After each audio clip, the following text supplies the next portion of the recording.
एक शहर में राजू नाम का एक युवक रहता था। उसकी एक अच्छी नौकरी थी, मगर फिर भी महीने के आखिर तक वो अपने आप को लगभग खाली पाता था।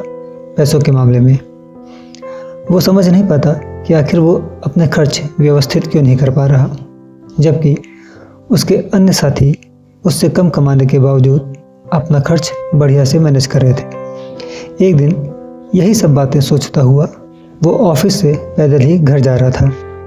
रास्ते में वो पार्क से होकर गुजर रहा था, तो उसने कुछ देर पार्क में ही बैठने की सोची।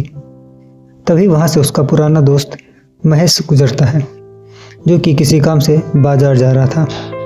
महेश राजू को देखकर उसे आवाज़ लगाता है। राजू भी महेश को देखकर खुश होकर उसकी तरफ आता है और दोनों एक दूसरे का हालचाल लेते हैं। दोनों एक चाय की दुकान पर जाते हैं, थोड़ा समय साथ बिताने के लिए। बातों के दौरान महेश राजू की बातों से उसके परेशान होने का अंदाज़ा लगाता है और उससे परेशानी का कारण पूछता है। तो राजू उसे अपनी परेशानी बता देता है कि किस प्रकार वो अपने खर्च व्यवस्थित नहीं कर पा रहा, जबकि उसकी महीने की आय उसके कई अन्य साथियों से ज़्यादा है। महेश उसकी बात सुनकर कहता है, राजू मैं तुम्हारी बात समझ गया, चलो मैं पहले एक कहानी सुनाता हूँ, फिर शायद तुम्हें अपने आप हल मिल जाएगा। राजू कहता है, अगर ऐसी बात है तो मैं कहानी सुनने के लिए तैयार हूँ। राजू, बहुत समय पहले एक राजा के पास एक बकरी थी। वो हमेशा ही सबसे अच्छी घास उपलब्ध कराता था बकरी को, मगर राजा उसके लगातार खाने की आदत से हैरान था। बकरी का पेट हमेशा ही लगभग भरा रहता, मगर उसके बाद भी जब भी उसके सामने घास लाई जाती, वो अपने आप को घास खाने से नहीं रोक पाती। राजा ने राज्य में घोषणा करवा दी कि जो भी व्यक्ति मेरी बकरी को इतना संतुष्ट कर देगा कि अगर उसके सामने घास रखी जाए तो वो उसे ना खाए, तो उसे 100 सोने के सिक्के दिए जाएंगे। बहुत सारे लोगों ने कोशिश की, उसे खूब भरकर घास खिलाई और बकरी के संतुष्ट होने की घोषणा की, मगर जब राजा ने उसके सामने घास रखी तो उसने फिर से खाना शुरू कर दिया। राजा ने कहा, अगर ये पूरी तरह संतुष्ट है तो ये घास क्यों खा रही है। तभी एक होशियार आदमी सामने आता है और राजा से बकरी को 10 दिन के लिए मांगता है और कहता है, 10 दिन बाद आपकी बकरी पूरी तरह संतुष्ट मिलेगी। राजा ने उसे बकरी दे दी।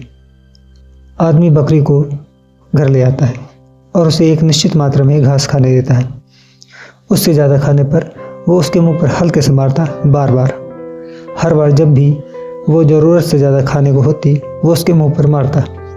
धीरे धीरे दिन गुजरते हैं और बकरी सीख जाती है। अब जब भी निश्चित मात्रा में खाने के बाद घास उसके सामने रखी जाती, वो चुपचाप खड़ी रहती। वो व्यक्ति उस बकरी को वापस राजा के पास ले जाता है और बकरी के सामने एक पतली लकड़ी लेकर बैठ जाता है और राजा से कहता है, महाराज अब आपकी बकरी पूरी तरह संतुष्ट है। राजा बकरी की तरफ देखता है और कहता है, ये तो पहले से ज़्यादा कमज़ोर नज़र आ रही है और इसका पेट भी पहले से हल्का लग रहा है। वो आदमी हंसता है और कहता है, महाराज आप इसकी पेट की परीक्षा नहीं कर रहे थे, आप इसकी प्रतिक्रिया की परीक्षा कर रहे थे। आप घास सामने रखिए और देखिए।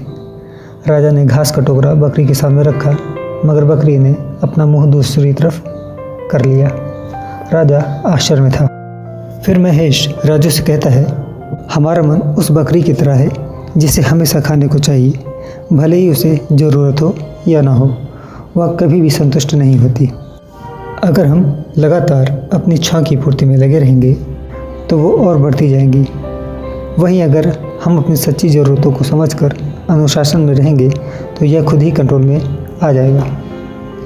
अब अगर इसे थोड़ा और व्यापक रूप में देखें तो मन आपको ये महसूस कराता है कि ये चीज़ आपको हासिल करनी चाहिए, ये आपके लिए ज़रूरी है, और जब आप वो चीज़ पा लेते हैं तो ये फिर आपको किसी और तरफ भगाता है। मतलब ये आपको हमेशा एक प्रतियोगिता में डाले रखता है।